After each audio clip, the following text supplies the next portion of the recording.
नमस्कार और स्वागत है law order and civil rights पर। वीजीसी नेट का रिजल्ट आने के बाद हर साल की तरह इस साल भी वही एक बड़ा सवाल खड़ा है। जब एनटीए की आंसर की गलत हो तो क्या एक छात्र कोर्ट जा सकता है? इस आक्रोश को समझिए। छात्रों का भविष्य, उनका जेआरएफ का सपना सिर्फ एक गलत विकल्प पर टिका है। मैं आपको स्पष्ट कर दूंगा कोर्ट जाने का कानूनी आधार यानी कि लीगल ग्राउंड क्या है, कौन से आर्टिकल इस्तेमाल होते हैं और क्या यह चुनौती देने लायक है। यह वीडियो कानूनी सलाह यानी कि लीगल एडवाइस नहीं, बल्कि एक प्रोफेसर द्वारा वीजीसी नेट चुनौती पर कानूनी विश्लेषण है। दोस्तों, वीजीसी नेट परीक्षा के प्रशासनिक कार्य यानी कि एडमिनिस्ट्रेटिव एक्शन को चुनौती देने के लिए संविधान के कौन से स्तंभ यानी कि आर्टिकल इस्तेमाल होते हैं। याद रखिएगा, आर्टिकल 226 यानी कि 226। एनटीए एक स्टेट की एजेंसी के रूप में काम करती है। उनका हर निर्णय मनमाना नहीं हो सकता।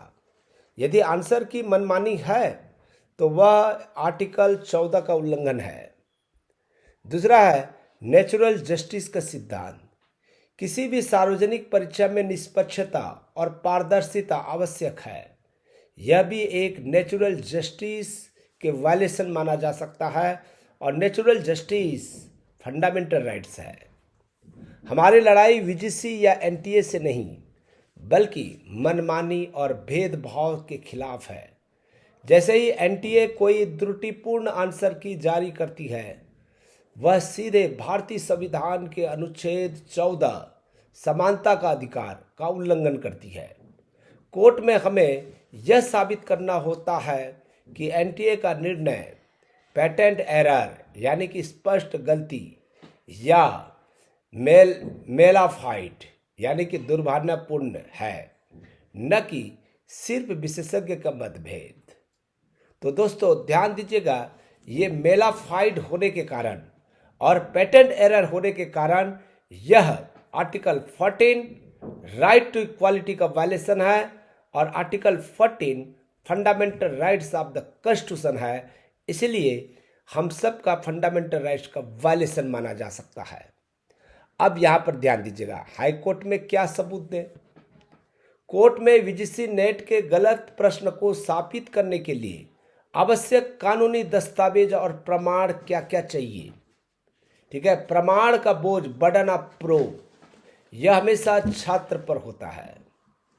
ठीक है, अब यहाँ पर ध्यान दीजिएगा, किसी प्रतिष्ठित लेखक की लॉ की पाठ्यपुस्तक जैसे जूरिस्प्रूडेंस पर, ऑस्टिन या कॉन्स्टिट्यूशनल लॉ पर डीडी बसु की फोटोकॉपी जिसमें सही उत्तर स्पष्ट रूप से दिया गया हो, ऑथेंटिक किताब होनी चाहिए। ठीक है, चाहे किसी भी विषय का हो, चाहे हिस्ट्री का हो, चाहे रिसर्च मेथोलॉजी का हो, ऑथेंटिक बुक का होना जरूरी है। यूनिवर्सिटी और सुप्रीम कोर्ट जजमेंट, यदि प्रश्न सीधे किसी सुप्रीम कोर्ट या हाई कोर्ट के निर्णय पर आधारित है, ठीक है, जो भी साइटेशन होगा उस साइटेशन को देना पड़ेगा। एक्सपर्ट ओपिनियन, किसी अन्य प्रतिष्ठित लॉ प्रोफेसर्स की आधिकारिक ऑफिशियल लेटर हेड पर लिया गया राय पत्र मुझसे कोई मांगेगा तो मैं अपने देने के लिए तैयार हूँ। ठीक है, एक्सपर्ट ओपिनियन बहुत इंपॉर्टेंट रोल होता है। यदि आप एनटीए को चैलेंज कर रहे हैं तो आप लोग जो है, जो विषय के विशेषज्ञ हैं यानी कि प्रोफेसर हैं, उनका जरूर राय लें कि सही क्या है, गलत क्या है।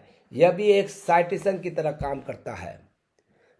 हाई कोर्ट या सुप्रीम कोर्ट वीजीसी नेट के हर छोटे मोटे विवाद में हस्तक्षेप नहीं करते।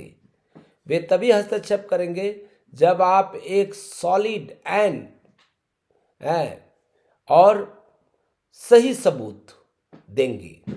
आपको यह दिखाना होगा कि एनटीए की गलती इतनी स्पष्ट है कि किसी भी ज्ञानी व्यक्ति को उस पर संदेह न हो। याद रखिएगा। अब एक बात और भी याद करें, ठीक है, हम पिटीशन दायर तो करना चाहते हैं, इसमें कितना समय लगेगा, कितना खर्च आएगा, इसमें कानूनी जोखिम कितना होगा।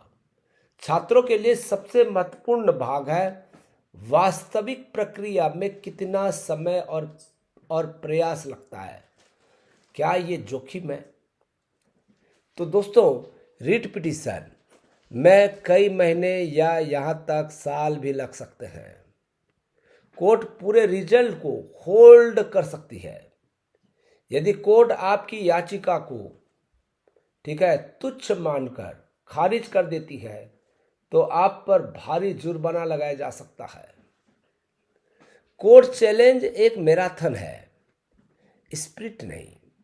इसमें समय और पैसा दोनों लगता है। इसलिए मेरी सलाह है, व्यक्तिगत रूप से कोर्ट न जाएं, एक सामूहिक रिट पिटीशन दायर करें। यह लागत कम है, ठीक है, याद रखिएगा, यह लागत कम करता है और कोर्ट पर इस बात पर दबाव बनाता है कि छात्रों की ये समस्या है। लेकिन जोखिम यह है, यदि आपकी कानूनी जमीन कमजोर है तो कोर्ट आपको हतोत्साहित करने के लिए आप पर हर्जाना लगा सकती है और यह आपके भविष्य के कैरियर पर भावनात्मक रूप से भी भारी पड़ सकता है। तो निष्कर्ष ये है कि वीजीसी नेट की आंसर की को कानूनी रूप से चुनौती दी जा सकती है, लेकिन ऐसा केवल तभी करें जब आपके पास में स्टैंडर्ड टेक्स्ट बुक से, ठीक है, जो सही प्रूफ हो, लॉ के छात्र होने के नाते या किसी भी सब्जेक्ट के स्टूडेंट होने के नाते या मैं खुद लॉ के प्रोफेसर होने के नाते आपको अपने अधिकारों के लिए लड़ना चाहिए। लेकिन यह लड़ाई तर्क और सबूत के आधार पर होनी चाहिए, न कि सिर्फ आक्रोश में आकर या आक्रोश के आधार पर। ठीक है, इस विषय पर आपकी क्या राय है, कमेंट्स में ज़रूर बताएं। क्या आप कोर्ट जाने की योजना बना रहे हैं और यह वीडियो आपके किन दोस्तों के लिए ज़रूरी है उनकी राय शेयर करें। दोस्तों, law order and civil rights को सब्सक्राइब करें ताकि कानूनी ज्ञान की एक यात्रा जारी रहे। धन्यवाद। याद रखिएगा, हाई कोर्ट जा रहे हैं तो एक तो सुप्रीम कोर्ट के जो भी साइटेशन होगा, जजमेंट होगा उसको, या हाई कोर्ट की कोई जजमेंट होगा, या तीसरा चीज़ ये ध्यान दीजिएगा, जिस विषय को आप चुनौती दे रहे हैं उस विषय के जो जाने माने प्रोफेसर हैं उनके ओपिनियन लेटर हेड में ले लें। और ये तीन चीज़ें यदि आप करते हैं तो आपको ज़रूर फायदा होगा और आपके पक्ष में निर्णय आ सकता है। Thank you, thank you, thank you.